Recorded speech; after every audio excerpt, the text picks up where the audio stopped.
бахшида ба 30 солагии қабули Конституцияи Ҷумҳурии Тоҷикистон ва соли 2024 соли маърифати ҳуқуқӣ таҳти унвони Конституция ҳамчун нерӯ ва равшангари роҳи пурсаодати ҷавонон дар ноҳияи восеъ ҳамоиши маърифатӣ доир гардид.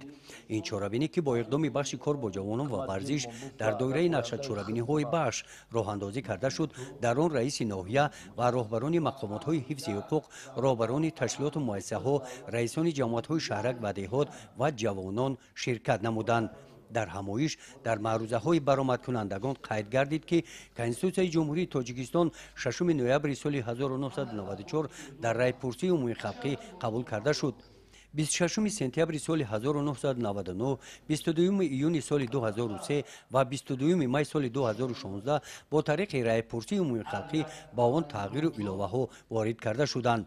таъкид гардид ки ҷавонон бояд дар хотир дошта бошанд ки дар оғози солҳои аввали соҳиби истиқлолӣ як маротиба бо сабаби поймол гардидани меъёрҳои конститутсионӣ оқибатҳои даҳшатноку фоҷиаобори мухолифати мусаллаҳона ва ҷанги таҳмилии шармандиро миллати мо бо чашми худ дид ва ин моҷаро давлати моро қариб ба вартаи нобудшавӣ оварда расонид. маҳз бо қабули Конституцияи навин ки инъикоскунандаи манфиатҳои умумии миллӣ ва ҷавобгӯ ба талаботи низоми нави давлатдорӣ мебошад, ҳамзамон эҳтироми ҳамаҷониба нисбат ба он ва риояи қатъии меъёрҳои муқарраргардидаи он мо муттаҳид шудем. Конституция ба ҷавонон имконияти фарохи гуногунандешӣ ва озодии суханро фароҳам овардааст.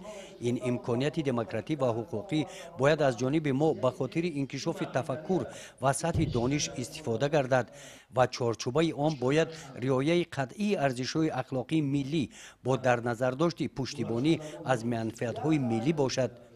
ин санади олии ҳуқуқӣ ҳуқуқҳои сиёсии ҷавононро мукаммал сохта, роҳи иштироки бевоситаи онҳоро дар пешбурди низоми давлатдорӣ фарох намуд.